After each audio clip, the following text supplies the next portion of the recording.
As you can see, it's freaking hot in Florida, and I tried to do my hair all nice and cutesy, but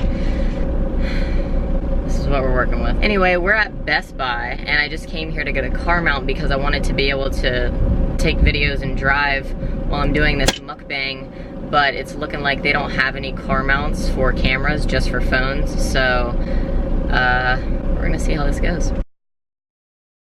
Hello beautiful people, my name is Shay and I travel the country in a Dodge Sprinter 3500 with my king and my queen. Today is going to be a fun day because I love to eat, and I've been seeing this mukbang, I don't know if I'm saying it right, go around between the new Popeyes chicken sandwich and the Chick-Fil-A chicken sandwich. So I am a die-hard lover of Chick-fil-A, so I figured why not try the Popeyes version and see what the difference is. The main purpose of this video though is to tell you guys why I live in a van. So the first stop, there's a Chick-fil-A right around the corner, so that's gonna be the first place we go. See you when I get there. Forgot to put my seatbelt on. Of course, the line is out the booty hole. Hello. Can I get the name of the order? Shay. Shay, what can I get? Can I just get an original Chick-fil-A chicken sandwich with a diet lemonade, please? Medium? With your order? Yeah, that's it. Maybe 6-4? Is that cash or card? Card. Thank you. There you go. Thank you. My pleasure. You heard that? Her pleasure. That's what I like. Proper customer service. Now that I have my situation situated, I just want to do a little rant about Chick-fil-A. I don't think that I've ever gone to Chick-fil-A and have had an order messed up. I don't think that I've ever gone to Chick-fil-A and the lady that takes my order, or man that takes my order, not be very polite and very nice. Whoever's training these Chick-fil-A people need to go around and train everybody else at the fast food places, because the Chick-fil-A customer service is like no other. Now, I'm probably being biased before I get to the Popeyes because I love the service at Chick-fil-A so much. Another thing about Chick-fil-A is the lemonade is freaking phenomenal. If you have never had a lemonade from Chick-fil-A, I highly suggest you get a lemonade. Now, I got the diet lemonade today because I had some Chobani Flips Greek yogurt, and there's quite a bit of sugar in that, so I'm just trying to limit my sugar intake. Oh, and another thing, you tell them your name when you're all the way in the back getting your order taken, and somehow the communication is just so good that when you get up to the front, they tell you, "Hey Shay, you have a Chick-fil-A sandwich today?" And you're like, "How do you know me? How do you know me?" And you know why? Because Chick-fil-A knows how to train their employees to properly communicate with one another. These people are out here in 92-degree weather with a smile on their face, sweat dripping down their forehead. "Hello, may I help you?" And you're like, geez, my mom isn't even that nice to me. And you know, I was thinking about how they stand outside with their sweat dripping down their forehead, and then you get to McDonald's and you go up to the intercom. Nobody's ever gonna be outside taking your order, but you get up to the intercom and half the time you don't even get served. You have to shout into the intercom to get served. And then when they answer you, they're like, "What do you want?" And you're like, "I don't know, maybe a Big Mac? Small fry?" "No, actually, I'm here for a pedicure. Do you guys have those here?" Anyway, my rant's over about Chick-fil-A. I love Chick-fil-A. I love their chicken sandwich. I love their lemonade. So I really hope that Popeyes can do half as much of a decent job, because they'll still do a good job if they're half as good. Because Chick-fil-A is like, I think somebody told me one time that Chick-fil-A soaks their chicken in pickle juice. Not really sure how true that is. Oh my God, this girl is bringing me my food. Shay? Hi. Hi. Thank you. Have a great day. You too. I didn't even have to get to the window. She brought me my food in her cute hat. Look at this.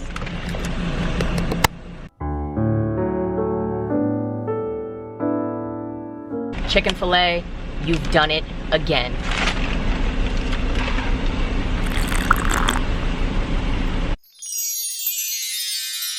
Okay, off to Popeyes we go. Hey Siri, take me to Popeyes. One possibility I see is Popeyes, Louisiana. 0.6 miles away. That's what I'm talking about.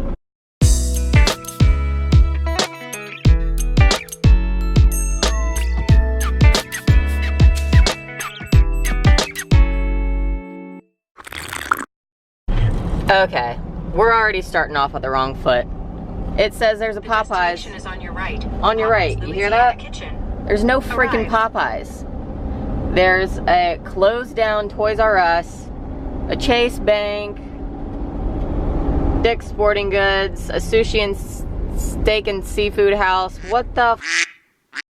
I found a Popeyes about 4.6 miles away. We'll keep our fingers crossed that it's open and existing. See you in 10 minutes. There she is, looking crispy. Okay, maybe this is just me being extra complainy, but this is my first time moving up in like 10 minutes. I get it, there's a line, but when I went to Chick-Fil-A, I showed you guys the line, and I swear I got through that line in probably 5 minutes flat. Ooh, they have a sweet cane lemonade. We're gonna try it.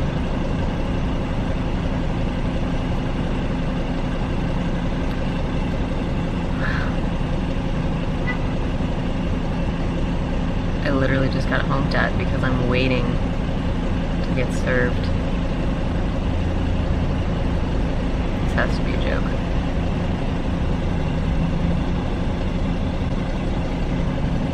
Look at this. Hi. Hi, is there any... I was actually... Hi, good, how are you? I was actually just reading... Hi. I was actually just reading your menu. You guys are out of the new chicken sandwich? Hi. I can't hear you now. I was just reading your menu. You guys are out of the new chicken sandwich? Yes. I'm gonna have no sandwiches for the rest of the day. Okay, thanks. Here's a little update. My hair still looks like shit. The first Popeyes location I went to doesn't exist. I just went to the second Popeyes location, waited 10 minutes in line, finally moved up one car length, waited another 10 minutes, finally got to the area to take my order, and probably waited another 5 minutes for someone to come on to the intercom just to tell me they're out of the chicken sandwich. So I'm gonna try one more location, and if they don't have it, I'm just gonna eat my Chick-fil-A sandwich and tell you guys how I live in a van. Wish me luck. Okay, Popeyes. Arrived. You have one more chance and another long line. I really hope they have the sandwich because I drank all of my Chick-fil-A lemonade because it's been like 45 minutes since I've been to Chick-fil-A, and my Chick-fil-A sandwich is probably cold, but they have premium cane sweet lemonade, so I'm gonna try that. Okay, I just saw that guy walk up to the window. I don't know why it's not focusing, but he literally walked up to the window and read something, and so I was wondering what he read. Look at the chicken. The sign right there. They sold out for more. Okay, so I'm sorry I don't have much for you guys in the way of food, but at least we have the beloved Chick-fil-A sandwich. This is what it looks like.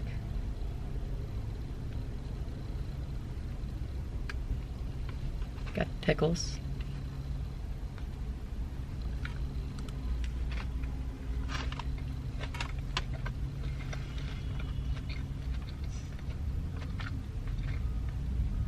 It's not hot like I'm normally used to eating it, but it's still phenomenal.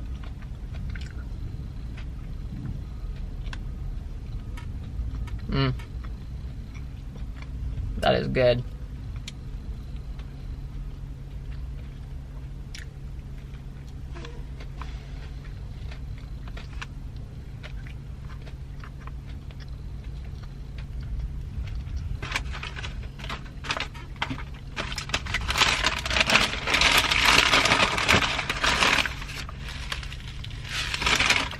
So what I just experienced in that line was, I saw that the same sign that was on the last place was on this place, so I already knew that there wasn't gonna be any chicken sandwiches, so I was gonna go out of the line, but people were legitimately going up to the door, seeing the sandwich, seeing the sign that says, we're out of chicken sandwiches, and leaving.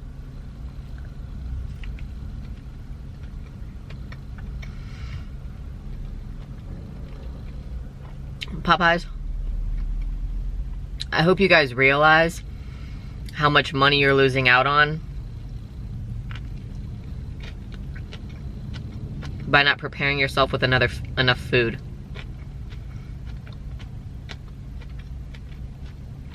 Also, before I pulled up to that second location,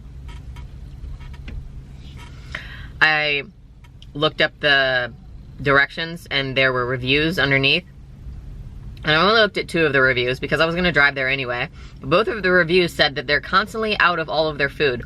So not only are they out of the chicken sandwich that compares to Chick-Fil-A, or is supposed to be the competitor of Chick-Fil-A, whatever you wanna call it, they're always out of food.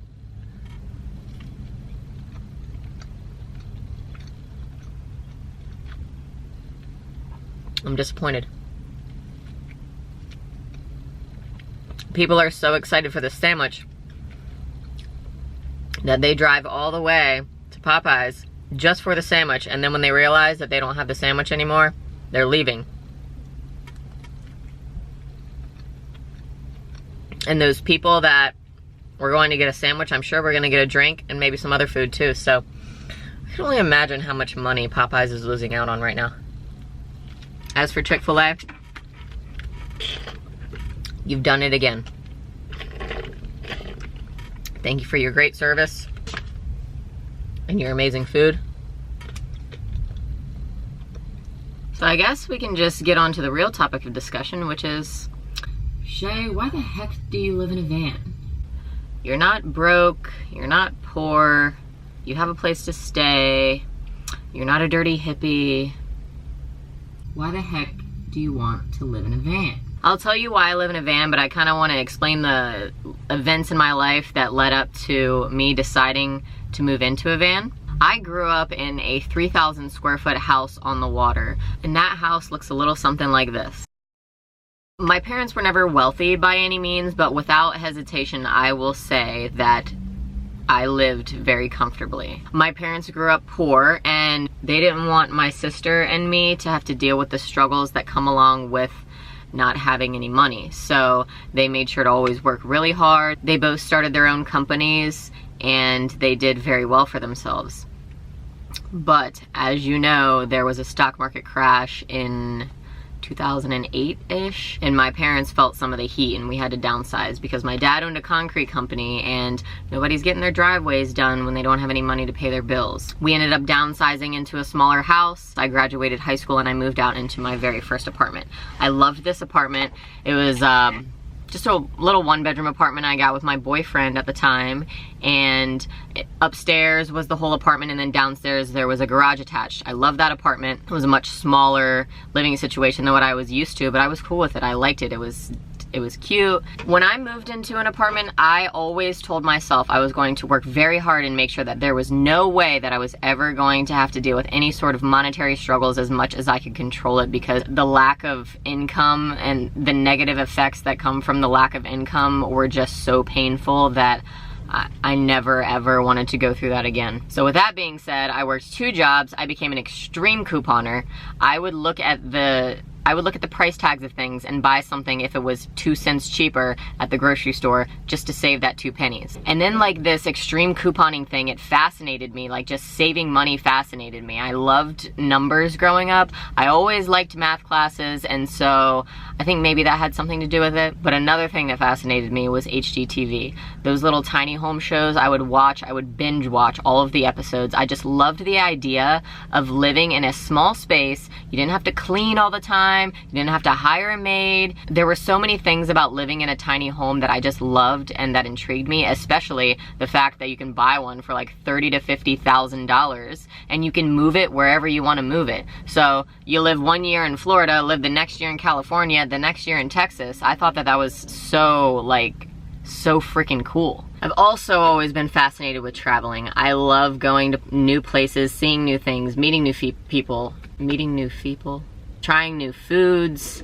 Just wanderlust flows through my veins like I can't even explain. And then I started thinking about van life. I'm not really sure where I first heard about van life or saw van life. I'm gonna safely say that I saw it on YouTube, and I'd been thinking about it for a while. At first, in 2015 or 16, I think 15, I was planning a trip around the United States with my girlfriend at the time.